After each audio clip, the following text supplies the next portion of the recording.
Akhil Bharatiya Congress committee के निर्देश अनुसार इंदौर में संगठन सृजन अभियान की विधिवत शुरुआत कांग्रेस कार्यालय गांधी भवन में की गई है, जिसके अंतर्गत इंदौर की 6 विधानसभाओं की बैठक का आयोजन कांग्रेस कार्यालय गांधी भवन में रखी गई है। वही अब कांग्रेस के संगठन सृजन अभियान पर सियासत रफ्तार पकड़ रही है। जब घमंड सर पे चढ़ जाता है तो रावण की लंका भी दहन हो जाती है।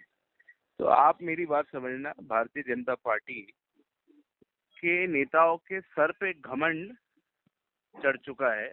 उनको जनता और विपक्ष समझ में ही नहीं आ रहे। ये लोकतंत्र के लिए एक बहुत खराब बात है। तो अब भारतीय जनता पार्टी का पतन चालू हो रहा है।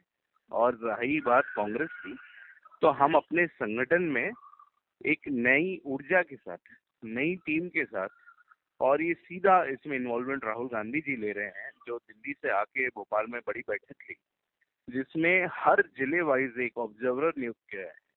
और जो ऑब्जर्वर है वो बहुत सीनियर लीडर्स हैं। कोई एक्स मेंबर ऑफ पार्लियामेंट है, कोई मौजूदा मंत्री है, कोई एक्स स्टेट प्रेसिडेंट रह चुका है। तो इस कैडर के लोग अगर एक जिले में ऑब्जर्वर नियुक्त किए गए तो आप समझिए कांग्रेस अपने संगठन को रिवाइव करने के लिए कितना सीरियस है।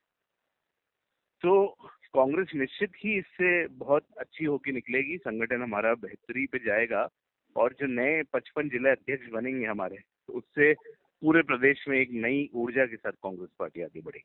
कांग्रेस के अंदर कोई अंदरूनी लड़ाई नहीं है।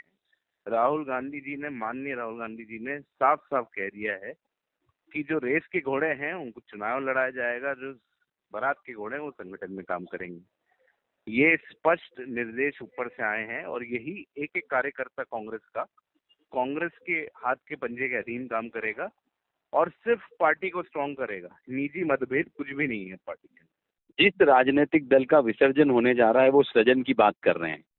और मुझे लगता है कि कांग्रेस पूरे देश में, अगर हम भारत का नक्शा जब उठा के देखेंगे तो गिनती के राज्यों में, वो भी किसी सहयोगी दलों के साथ में, वो सरकार में है।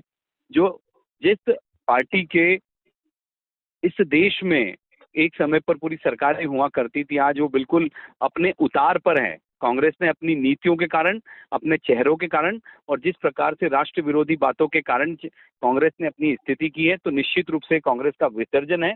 और जिस प्रकार की नौटंकी कांग्रेस करती है, ये हम सबको समझ आता है कि संगठन के नाम पर उनके पास कुछ भी नहीं है। और ये एक रंगमंच से भरे हुए, जैसे हम कहते हैं कि रंग कर्म से भरे कांग्रेस के राजनीतिक रंगमंच का एक फ्लॉप शो है। और जिस प्रकार से नरेंद्र मोदी जी को लेकर के राहुल गांधी ने जो टिप्पणी की है, वो घोर निंदनीय है। और राहुल गांधी ने अपने आप को देखना चाहिए कि देश विरोधी काम किस पार्टी ने किया है, किस परिवार ने किया है, ये पूरा देश जानता है। इसलिए कांग्रेस का सृजन अभियान निश्चित रूप से विसर्जन की ओर जाने वाला एक अभियान है। ऐसी रणनीति कांग्रेस कई बार बना चुकी है जो बिल्कुल जीरो साबित हुई है। कई बार इन्होंने अपनी, जिस प्रकार से भारतीय जनता पार्टी का अपना एक संगठन का तंत्र है, जिस प्रकार से राष्ट्रीय स्वयंसेवक संघ का एक तंत्र है, कई बार ये कहते हैं कि हम राष्ट्रीय सेविका समिति की तरह महिलाओं को प्रशिक्षण देंगे, कभी किसी बात को करते हैं, लेकिन न तो इनके पास नीति है, न कोई नियत है। इससे कांग्रेस की आज जो स्थिति है, ये कभी संगठनात्मक रूप से कभी मजबूत नहीं हो पाएंगे। क्योंकि जिस प्रकार से बिखराव और जिस प्रकार से हम मध्य प्रदेश में उसकी हालत की बात करें कि दिग्विजय सिंह किसी और चीज के लिए बात करते हैं, कमलनाथ किसी और चीज के लिए बात करते हैं, और जीतू पटवार जी, उमंग सिंगार, जिस प्रकार से 4 चेहरे 4 अलग अलग दिशाओं में जा रहे हैं, तो ये चारों दिशाओं में ले जा करके कांग्रेस को निश्चित रूप से खत्म करने की ओर ही लेके जाने वाले हैं।